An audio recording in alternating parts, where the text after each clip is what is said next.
They called it an intervention. I called it an ambush. It was a Sunday afternoon, the kind that used to mean lunch, laughter, and my mother's overcooked roast. But that day, the laughter was gone. The curtains were drawn. The air felt staged. My father sat stiffly in his chair, my brother at his side, and my mother's hands folded like she was at a funeral. Mine, apparently. "Sarah," my father began, "this isn't easy for us. It never is when betrayal wears the face of family. They said I'd become a liability, that my divorce had tarnished the family name, that I was unstable, emotional, reckless. And then came the phrase that changed everything. We've decided it's best to remove you from the family business for the good of the family." I didn't speak. I just stared at the faces that had once been my world. My brother avoided my eyes. My mother's lips trembled, but she said nothing. They had rehearsed this carefully, coldly. I smiled, a small, sharp thing. "You've already done it, haven't you?" My brother looked up. Guilt flickered. That was all the confirmation I needed. Flashback. 5 years earlier. My brother and I had inherited equal shares of the family company. Real estate, investments, old money dressed in new suits. I handled the strategy, the numbers. He handled the parties, the photo ops. And my parents? They adored his charm, ignored his debts.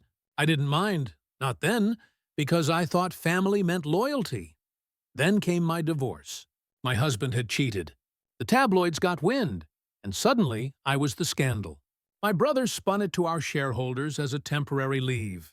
My father said it was for my peace of mind. They called it compassion. It was exile. I was too numb to fight back, too tired. So I disappeared quietly, signed what they asked me to sign, and let them believe they'd won. What they didn't know was that a year before the divorce, I'd started something of my own.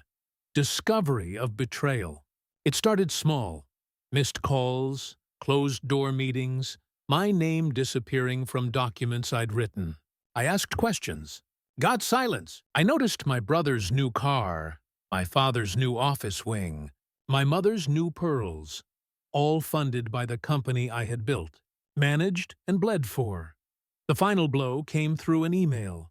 One not meant for me. "She'll sign anything if you make it sound like family loyalty. She always does." My brother's words to our lawyer.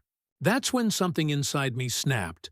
Not loudly, but cleanly, like a lock clicking open. I stopped mourning. I started watching. I hired my own lawyer quietly, an accountant too, and I began to dig. Not in anger, but with precision. I traced money transfers, shell accounts, dummy corporations. Every missing dollar had a destination. Every destination had a name. While they staged family dinners, I staged a takeover. That side project I had started, the one they never bothered to ask about, had grown. It wasn't just a small investment firm anymore.